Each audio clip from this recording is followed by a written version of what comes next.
My daughter bought her mother-in-law a $75,000 kitchen renovation, handpicked the countertops, flew in a designer from Atlanta, the whole thing.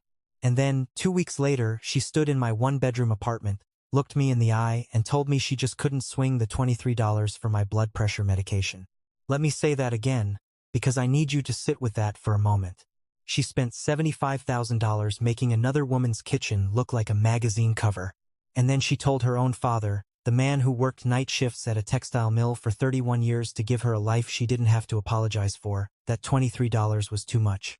That was the moment something broke inside me. Not loudly, not with a scene or a slammed door. Too set. Too set. It broke the way old wood breaks quietly, deep inside, where nobody can see. My name is Frank. I'm 64 years old, and I've lived in the same 740 square foot apartment in Greenville, South Carolina for the last 11 years. Before that, I lived in a 2-bedroom house with a yard, but when my wife Louise passed from ovarian cancer, I couldn't afford to keep it. I sold it to pay her medical bills and moved into this apartment with a leaky faucet in the bathroom and a neighbor who plays gospel music at 6 in the morning. I don't mind the gospel, actually. Some mornings, it's the only thing that feels true. I raised my daughter Carrie on my own from the time she was 11. Louise got sick early. For a while she was okay, then she wasn't, and then she was gone. Carrie and we didn't have much, but we had each other. I worked days at the mill and picked up weekend shifts doing deliveries for a hardware store. I missed school plays. I missed parent-teacher nights. I missed the kind of ordinary Tuesday evenings that other fathers don't even notice because they've always had them. I missed them because I was working. I missed them because I had a daughter who needed to eat and needed new shoes for school and needed a father who wasn't going to sit down and give up just because the world had dealt us a bad hand. Carrie was a good student. Sharp. Determined in a way that made me proud even when she was being stubborn. She got a partial scholarship to Clemson. Copy say, I made up the rest with a second mortgage on the house I eventually had to sell anyway. When she walked across that stage to get her diploma, I stood up in that auditorium full of strangers and I clapped until my hands hurt. I didn't care who was looking. After graduation, she got a job at a marketing firm in Charlotte. That's where she met Mitchell. He was handsome, confident, came from a family that had owned a hardware distribution company for 3 generations. His parents, Jean and Patricia Walsh, had a house in Myers Park with a circular driveway and a golden retriever that cost more than my monthly rent. They were the kind of people who were always pleasant to your face and made you feel, somehow, like you were slightly too much trouble just by existing near them. I tried not to notice. I told myself I was imagining it. Carrie was happy. Mitchell treated her well, from what I could see. They got married in a vineyard in the North Carolina mountains, and I wore the only suit I owned and danced with my daughter and told myself that this was what the hard years had been for. Then the small things started. The phone calls got shorter. Carrie used to call me every Sunday evening. We'd talk about nothing. The news, what she was cooking, whether I was watching any good baseball. Then the calls became every other Sunday. Then, once a month. Then only when something came up. I started to feel like an item on a to-do list rather than a person she wanted to talk to. Mitchell's family absorbed her. I understood it, in theory. They had dinners every Friday. They had a lake house in Mooresville where the whole family gathered in the summers. They had the kind of gravitational pull that comes from money and tradition and the easy confidence that you belong somewhere. I didn't fit into that world, and I think Carrie started to feel the friction of having a father who wore work boots to Thanksgiving. I never said anything. I bit down on it every time. Then, 14 months ago, my doctor told me my blood pressure had climbed into dangerous territory. Not a crisis yet, but close. He put me on a daily medication, a small white pill I had to take every morning with food. The prescription was $23 a month. I was on a fixed income, my pension from the mill, and a small Social Security check that covered my rent and utilities and not a whole lot else. I applied for a patient assistance program through the pharmacy, but the paperwork was stuck in some bureaucratic backlog and they told me to be patient. For a few months I managed. I cut back on groceries. I stopped driving to church and started walking. I told myself it was fine, that I was handling it, that I didn't need to ask anyone for a single thing. Then October came and my pension check was short. There had been some kind of administrative error with the mill's retirement fund. They told me it would be corrected in 6 to 8 weeks. It's 6. I had already paid rent. I had $31 left. I called Carrie. I hadn't asked her for money in years, not once since she graduated college. I was too proud. I had always been too proud. But this was my health. This was the medication my doctor said I needed to take every single day. She answered on the third ring. Hey, Daddy, what's going on? I'm kind of in the middle of dinner. I heard the clinking of glasses in the background. Music, laughter, Mitchell's voice somewhere distant. I hate to bother you, sweetheart, I said. I really do. But my check came in short this month, and I just need to get my blood pressure prescription filled. It's only $23. And, I'll pay you back as soon as the correction comes through, I promise. There was a pause. Not a long one, just long enough. Daddy, she said, and her voice had shifted into something careful, something practiced. Things are just really stretched right now. Between the mortgage and Mitchell's car payment and the trip we're planning, I don't have anything extra right now. I'm sorry. I stood in my kitchen holding the phone with both hands like I was afraid I'd drop it. It's $23, I said. My voice came out quieter than I meant it to. It's for my blood pressure medicine. It's for my blood pressure medicine. I know, and I feel terrible, she said, but I really can't right now. Can you ask the pharmacy for an extension or something? Right? I told her I'd figure it out. I told her not to worry about it. I said goodbye and I set the phone down on the counter and I stood there for a long time looking at the water stain on my ceiling. That night I halved my remaining pills. The doctor had told me not to do that. He told me that cutting a blood pressure medication could cause dangerous spikes. But I needed to stretch what I had, so I did it anyway and I told myself it would only be for a few days. The next Saturday morning I was scrolling through my phone. I don't do it often, I mostly use it to call people and check the weather when I saw something on Carrie's Instagram. She didn't know I followed her. I'd made an account years ago just to see pictures of my grandchildren when they came along, though they hadn't yet. It was a reel, 30 seconds of glossy video, set to cheerful music. The caption said, "Surprised mom with her dream kitchen. She cried. We cried. The contractor cried. Worth every penny. We love you, Patricia. I watched it 3 times. There were new marble countertops the color of cream. Custom cabinetry with glass fronts and brass handles. A farmhouse sink. A 6-burner range that looked like it belonged in a restaurant. A designer standing in the corner pointing at paint swatches while Patricia Walsh pressed her hands to her cheeks and dabbed at her eyes with a linen napkin. I found the contractor's page in the comments. He had tagged himself. His website listed the project. His starting price for a full kitchen renovation was $65,000. Carrie had told me she couldn't spare $23. I put my phone face down on the table and I sat in my chair by the window and I watched the afternoon traffic go by on the street below for a long time without seeing any of it. I didn't call her. I didn't text her. I am 64 years old and I have learned that there are certain moments when words will not help anything, when the only dignified thing to do is to be quiet and let the weight of what has happened settle where it will. The following week I went to the pharmacy and I explained my situation to the pharmacist, a young woman named Deja who I had known for 3 years. She looked at me for a moment, then she went to the back and came out with a sample pack. Enough for 2 weeks. Mr. Frank, she said, you don't owe me anything. I thanked her and I walked home in the September heat and I thought about what it meant to be 64 years old and to need a 23-year-old pharmacist to show you more grace than your own daughter. On a Wednesday afternoon 11 days later, someone knocked on my door. I wasn't expecting anyone. My brother lives in Tennessee. My 2 old friends from the mill had both retired and moved away.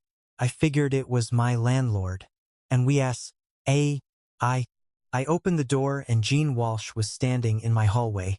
Mitchell's father, 71 years old, silver-haired, a man who had shaken the hands of mayors and state senators and who had never in his life had any particular reason to visit a 740-square-foot apartment in Greenville. He was wearing a button-down shirt and he was holding his hat in both hands the way men do when they are trying to appear humble. He looked uncomfortable. He also looked like he hadn't slept well in several days. Frank, he said, I know I should have called. Can I come in? I let him in. I cleared the mail off my kitchen table. I made coffee because that is what you do, and we sat across from each other in my small kitchen, and he looked around at my apartment with eyes that were taking everything in and trying not to show that they were taking everything in. I don't know where to start, he said. Start wherever it feels right, I told him. He set his coffee cup down and he looked at me directly. I found out what happened, he said. About you calling Carrie for your medicine, Mitchell told me. He wasn't apologetic about it. He thought it was. He stopped. He said you were always trying to make Carrie feel guilty, that you were manipulative, that asking for money was a pattern with you. I felt the heat rise in my face, but I kept still. I didn't say anything that night, Jean continued, but it stayed with me. Something felt wrong. So I started asking questions. He reached into the inside pocket of his jacket and pulled out a folded sheet of paper. He put it on the table between us. I found this when I was looking through some documents Patricia had from the kitchen project. I unfolded it. It was a printout of an email chain. Carrie had emailed the contractor. The project total at the bottom of the final invoice was $74,500. $4,500. $500. I knew about the kitchen, Jean said. I knew we were contributing to it as a gift to Patricia. I thought it was a joint project, Mitchell and Carrie each putting in, maybe $15,000 each, and Patricia and I covering the rest. He paused. 3. I found out last week that Carrie and Mitchell put in nothing. They told Patricia it was entirely from them. They told us it was a gift from the family. The full amount came from our account, Frank. We paid for it. All of it. I looked at him. They took credit, I said. They let Patricia believe her son had done something extraordinary for her, he said. And I could hear the controlled fury underneath the calm. And then I started thinking about the timeline. That kitchen was installed in October. Well, right around the time you called Carrie. He folded his hands on the table. They were spending our money to impress my wife, and they were telling you they couldn't afford $23. We sat there for a moment in the particular silence of two men who have both been made fools of. That's not all, he said. He pulled out his phone and showed me a screenshot. It was a text message from Mitchell to someone named Cody, who I later found out was an old college friend. The message said, Dad just covered the whole kitchen. I know, legend. Now I just have to convince him to co-sign on the boat. And there was a boat. They had gone to a marine dealership 3 weeks after the kitchen was finished. Mitchell had been trying to get Jean to co-sign on a $48,000 bass boat by telling him it was an investment that they'd charter it for fishing tours. I hadn't agreed yet, Jean said, but I was close. He picked up his coffee. I'm not anymore. I sat back in my chair. I thought about Carrie at 11 years old, curled up next to me on the couch during a thunderstorm because she was scared and I was all she had. I thought about driving her to the SAT at 6 in the morning in the rain, my truck's defroster broken, both of us hunched over the steering wheel trying to see the road. I thought about the envelope I slipped under her dorm room door, the day I dropped her off at college. $600 I had saved from overtime, with a note that said, you have everything you need. Time, time, time, time. I believed that completely. I thought about standing in my kitchen holding a phone while she told me $23 was too much. Why are you here, Jean? I asked, not unkindly, just honestly. He looked at me for a long moment. Because I was wrong about you, he said. I spent 5 years treating you like a footnote in my son-in-law's family tree, and I was wrong. And I think you've been treated very badly by people who should know better, and I'm not willing to pretend I don't know that now that I know it. He reached into his jacket again and put an envelope on the table. That's for your prescription and your groceries and whatever else you need for the next few months, he said. Don't argue with me about it. It is the least I owe you. HR. Matter. Left. I looked at the envelope. I didn't open it. I don't need your charity, Jean. It's not charity, he said quietly. It's an apology. There's a difference. We talked for another hour. Jean had already made some calls. An attorney friend, a financial advisor who had looked at Mitchell and Carrie's actual financial picture and found that they were not, in fact, stretched thin. They had savings. They had a healthy joint account. They had looked at Carrie's own father and chosen to lie. Jean also told me something that I had not known. Apparently, on more than one occasion, Mitchell had told his parents that I was difficult, that I called constantly, that I asked for money regularly, that I had never approved of the marriage and made Carrie feel guilty for having a good life. He had built a version of me, slowly and carefully, that explained away any sympathy they might have felt for me. Patricia Walsh had believed him. Jean had believed him. I should have called you, Jean said.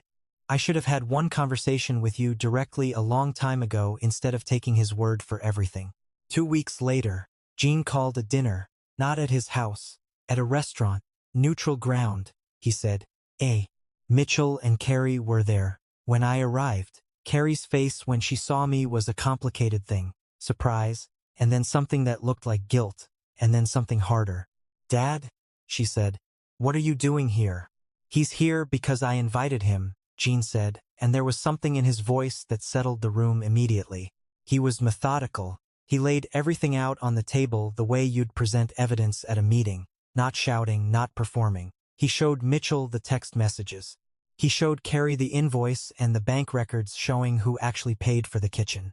He told them what the attorney had said about the co-signing scheme for the boat. Mitchell tried to reframe it.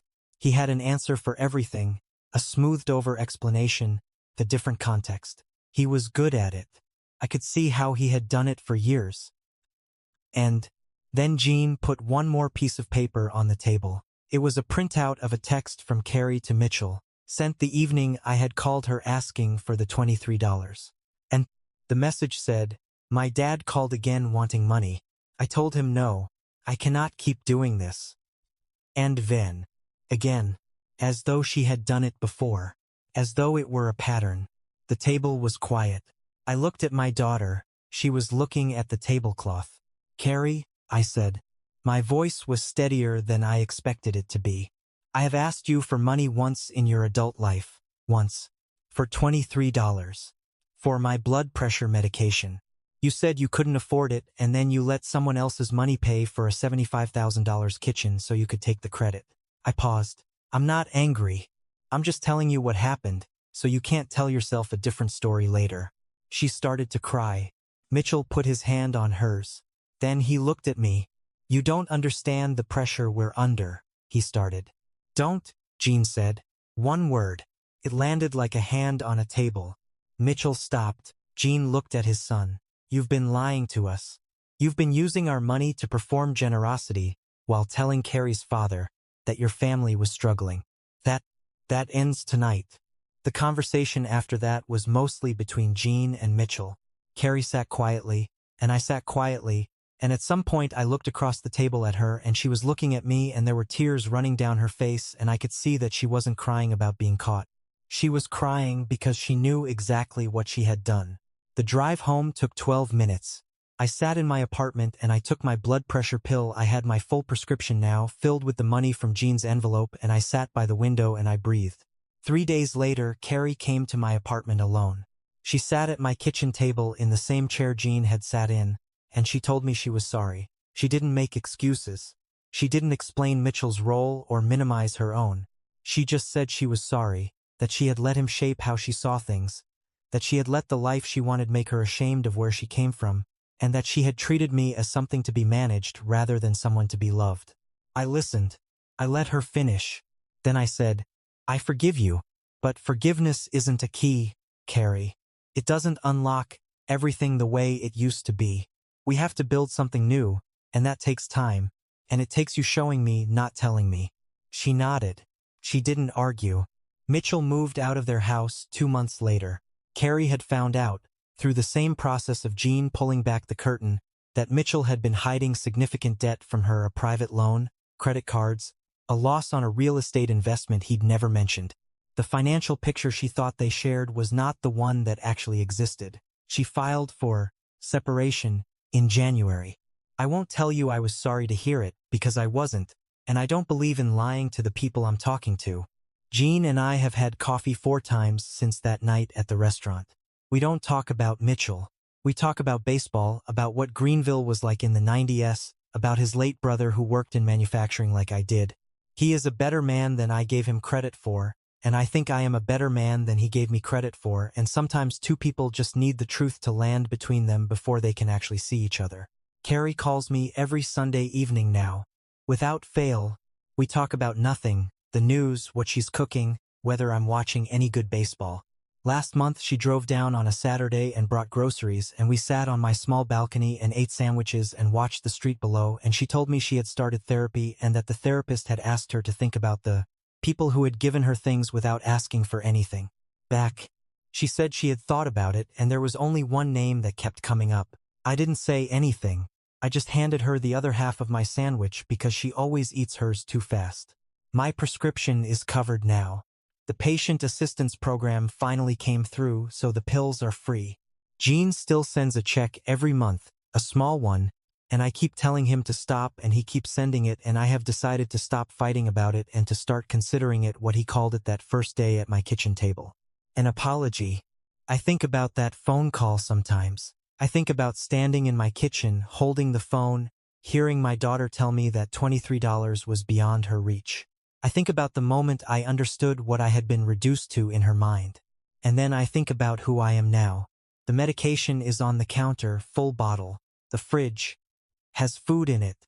On Sunday evenings, my phone rings, and it's Carrie, and we talk until one of us has to go. I raised her alone. I went without so she could have. I never asked for a single thing.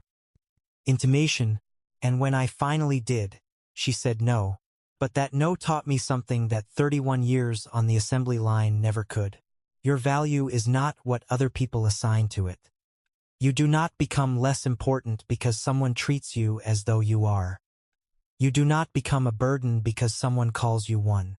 It's not, and the door to your home belongs to you who comes through it, and who doesn't, that's yours to decide.